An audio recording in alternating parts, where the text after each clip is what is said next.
প্রিয় দর্শক, স্বাগতম। 2024 সালের আগস্টে গণ অভ্যুত্থানে আওয়ামী লীগ সরকারের পতনের পর একটি অন্তর্বর্তীকালীন সরকার রাষ্ট্র ক্ষমতায় অধিষ্ঠিত হয়। নোবেল বিজয়ী প্রথম বাংলাদেশি নাগরিক অধ্যাপক ডক্টর মোহাম্মদ ইউনূস এই সরকারের প্রধান হিসাবে দায়িত্ব গ্রহণ করেন। অন্তর্বর্তীকালীন সরকারের প্রতি বাংলাদেশের সকল রাজনৈতিক দল, আওয়ামী লীগ বাদে, তবে আওয়ামী লীগের অনেক সমর্থকও অন্যান্য রাজনৈতিক দলের সাথে একাত্ম হয়ে এই সরকারের প্রতি সমর্থন ঘোষণা করেন বা এই সরকারকে সমর্থন করেন। সবার প্রত্যাশা ছিল অন্তর্বর্তীকালীন সরকার খুব দ্রুত একটি অবাধ, সুষ্ঠু ও নিরপেক্ষ নির্বাচন অনুষ্ঠানের মাধ্যমে নির্বাচিত সরকারের হাতে ক্ষমতা হস্তান্তর করে বিদায় নেবে, কিন্তু তা হয়নি। নানা উছিলায় অন্তর্বর্তীকালীন সরকার প্রায় ১.৫ বছর ক্ষমতায় থাকে।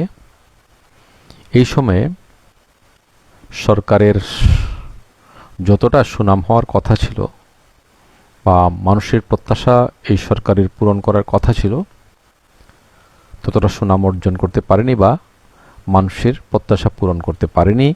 বরং বেশ কিছু অভিযোগ অন্তর্বর্তীকালীন সরকারের বিরুদ্ধে উঠে আসে, গুরুতর অভিযোগ।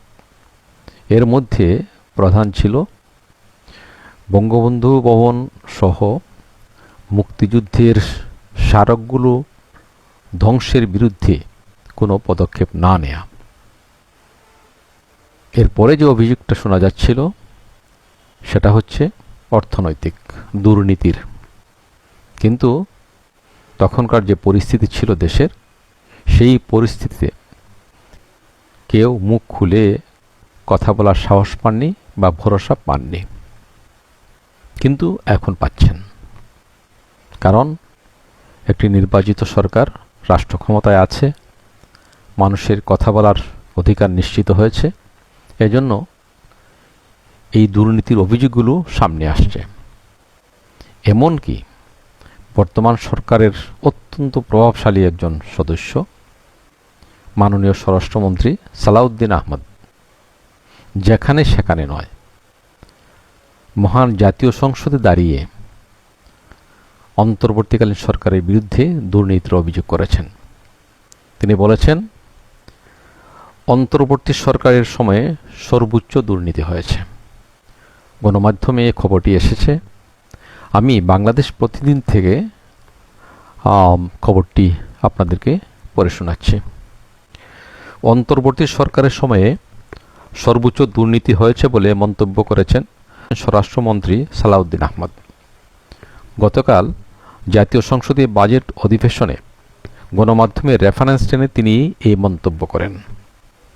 স্বরাষ্ট্রমন্ত্রী বলেন, টিআইবি কয়েকদিন আগে একটি রিপোর্ট করেছে সর্বোচ্চ দুর্নীতি হয়েছে অন্তর্বর্তী সরকারের সময়ে।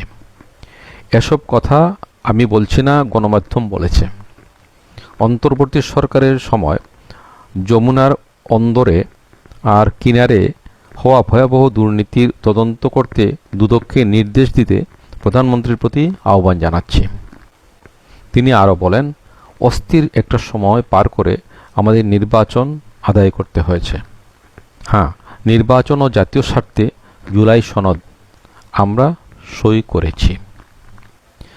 যেখানে দেশের স্বরাষ্ট্রমন্ত্রী একটি সরকারের বিরুদ্ধে দুর্নীতির অভিযোগ করেন, বিভিন্ন সূত্রে যে তথ্য এসেছে সেই তথ্যের ভিত্তিতে, সুতরাং এই তথ্যগুলোকে হালকা করে দেখার কোনো সুযোগ নেই বা এই অভিযোগকেও হালকা করে দেখার কোনো উপায় নেই, কোনোভাবেই সম্ভব নয়।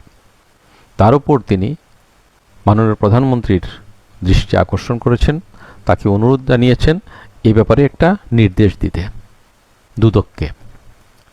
এখন দেখার বিষয় মাননীয় প্রধানমন্ত্রী তারেক রহমান কী নির্দেশ দেন। জাতি সেই অপেক্ষায় থাকল। সবাই ভালো থাকুন, সুস্থ থাকুন।